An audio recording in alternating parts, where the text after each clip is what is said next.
Today, I'm talking with Tori Maldonado, who wrote this book, and this book, and this book.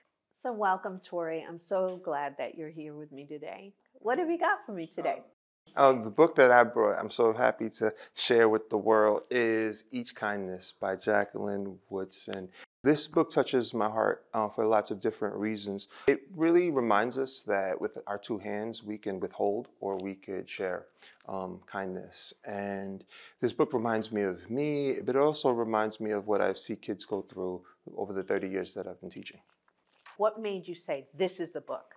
The part where the girl shows up at school and she smiles at her classmate and the classmate turns away really hit me hard, because I feel as though that's not only representative of things that I've done when I've tried to be included, but I grew up in a neighborhood that was on the other side of the tracks, and it just felt like generations and generations of us, we were just, smiling to the world, but the world wasn't smiling back. Yeah.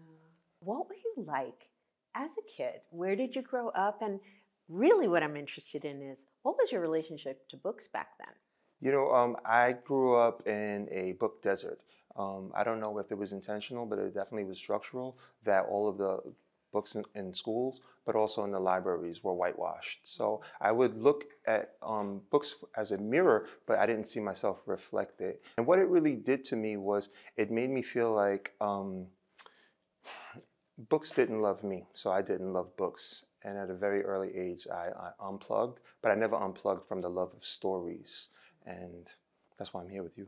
I don't know if it was like that in your house, but in my house, there were siempre cuentos, right? Lots of stories, and it develops an ear. Did you find that? Did it develop your storytelling ear, listening to stories? My mom is funny, because when my mom was alive, she would quote certain quotes, but she never cited her sources.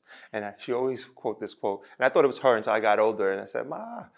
She said, people will forget what you say, but they'll never forget how you make them feel. And whenever my mom brought me to an author visit, she never asked me, what did you think about that author? She always asked me, how did you feel about what the person said? How did their words catch your ear and catch your heart? And that's something that I think about when I storytell as a teacher or as a writer. Am I catching the ear and the heart of the listener? What impact does your life as a teacher, how does that influence your books and your writing? And one of the things that I noticed that I do in my writing is that it's seasoned with the language of today's young people.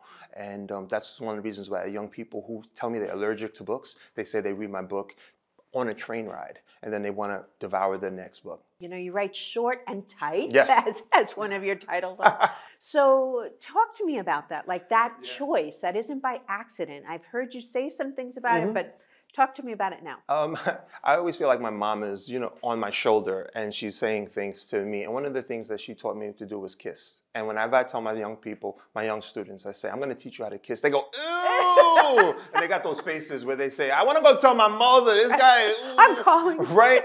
And what I mean by kiss is keep it short and sweet. But I had other S's too. Keep it short and spectacular, right? Keep it short and swaggy. Keep it short and scintillating. Keep it short and sizzling. And so when I write, I just try to make sure that I don't bore anyone, because no one wants to quit what's fun. And this is one of the reasons why I write roller coaster narratives. You get on that roller coaster, and by the time you're off, you want to get back on. So when you're done with one of my books, you want to read the book again. And I have a lot of young people who say, I read your book 4 times. Where's your next book? And I say, well, I've written more books, so you can check those out. And if you don't know my books, do you know Meg Medina? Well, thank you. Tori, I am so glad that you came to visit with me today. Thank you. I can't wait to see your next book and the one after that and all the beautiful things that you have in store. Thank you. And it's always a pleasure to be in your company.